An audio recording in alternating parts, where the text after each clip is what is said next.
For all that Elon Musk did while he was in Washington, D.C., this right here is by far the greatest achievement that he has by uncovering the greatest money laundering organization in the history of this world. Thank Appreciate you. that. Thank you. I now recognize the gentleman from Texas, Mr. Cloud. Thank you, Madam Chair. For far too long, D.C. politicians have gotten away with measuring their personal value and worth by how much of other people's money they give away. And for far too long, they self-righteously have opined that this spending was for altruistic purposes given out of care and compassion. For far too long, they've been more concerned with looking like they cared than having enough care and concern to actually do the due diligence to ensure that the tax dollars were being used wisely and effectively.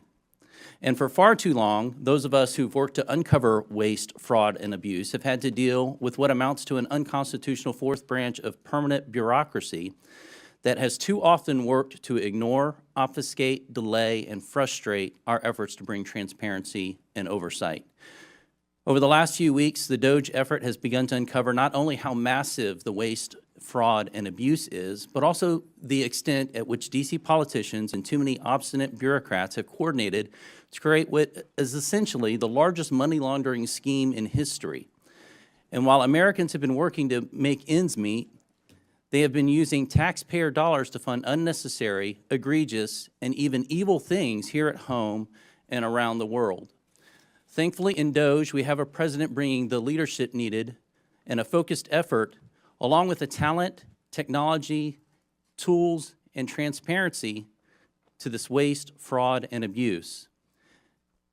And to those who would stand opposed to this effort, I would just point out, while it's understandable to find waste, fraud, and abuse that has grown and metastasized in this government even over decades, certainly accelerated over the last few years, to continue to protect it is corruption.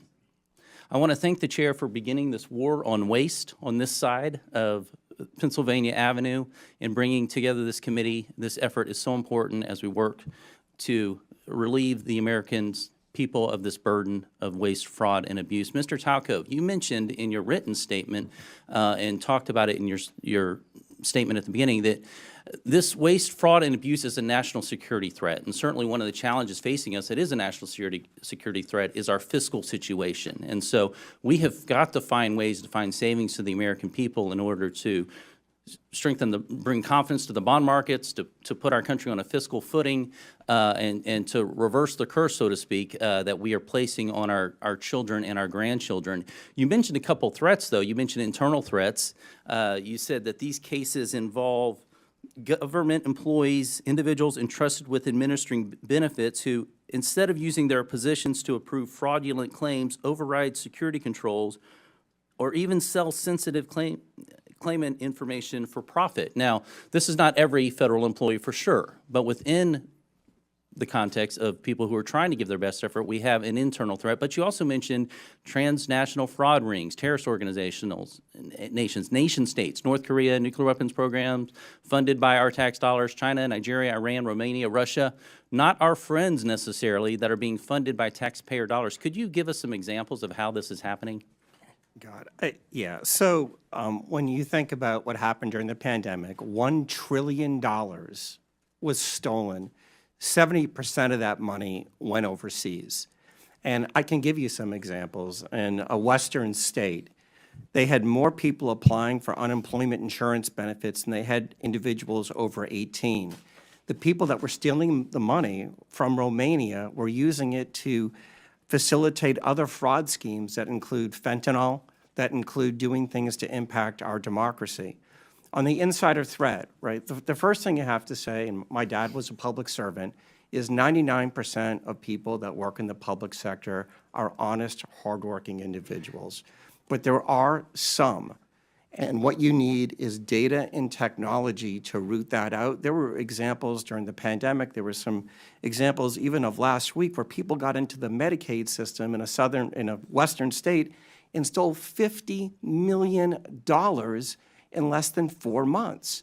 So you have to have these controls in place, right? These aren't individuals stealing, Mr. Cloud.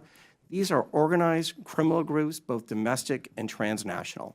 that, as you mentioned, taxpayers are being forced to fund the demise of our own country.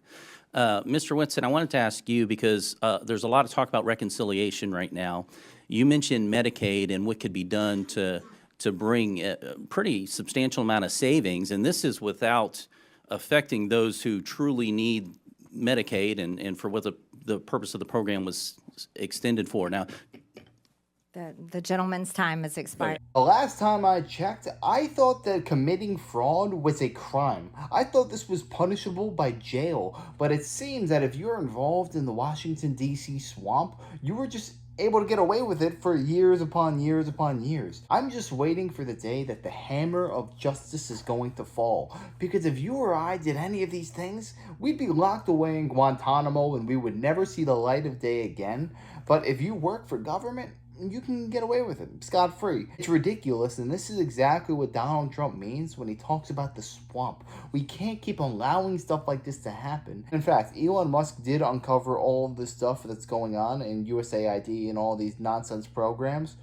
But Ron Paul has been talking about this not for years, for decades. This man was way before his time, and I truly do believe as the years go on, it's only going to make him look like a smarter and smarter human being, and it's going to look like freaking Nostradamus, because he basically predicted all of this stuff. This man didn't have access to all the documents, spreadsheets, and the data, but he just knew how governments work, and he can see the writing on the wall. If we keep spending billions and trillions of dollars on these programs that nobody wants, eventually our country is going to go bankrupt. The only way to actually solve this country's deficit is we have to combat the spending, because no matter how much money we generate, we could have trillions upon trillions of dollars in revenue each and every year, but if our spending exceeds that, we're just going to go down a debt spiral, and that is what we have been doing for decades. If you ask me, there needs to be an investigation in each and every politician. I don't care if you're white,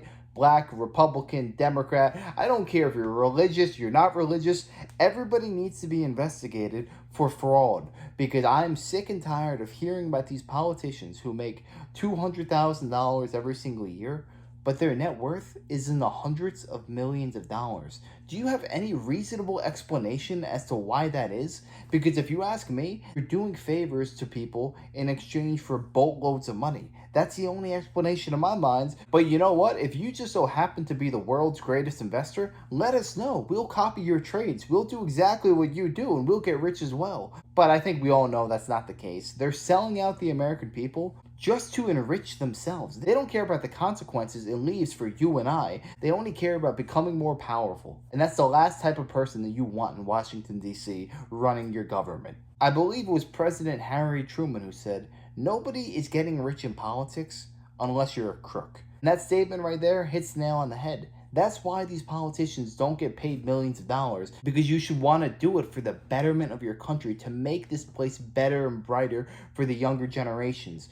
But that's not the case with DC. But yeah, let me know your thoughts on this down below. Do you think that's too radical a plan for there to be a grand scale audit on all these people? Or do you think that actually should happen? Let me know. I'd love to know your thoughts. And if you enjoyed, make sure to smash that like, comment, subscribe, and wish you guys nothing but the best. Till next time.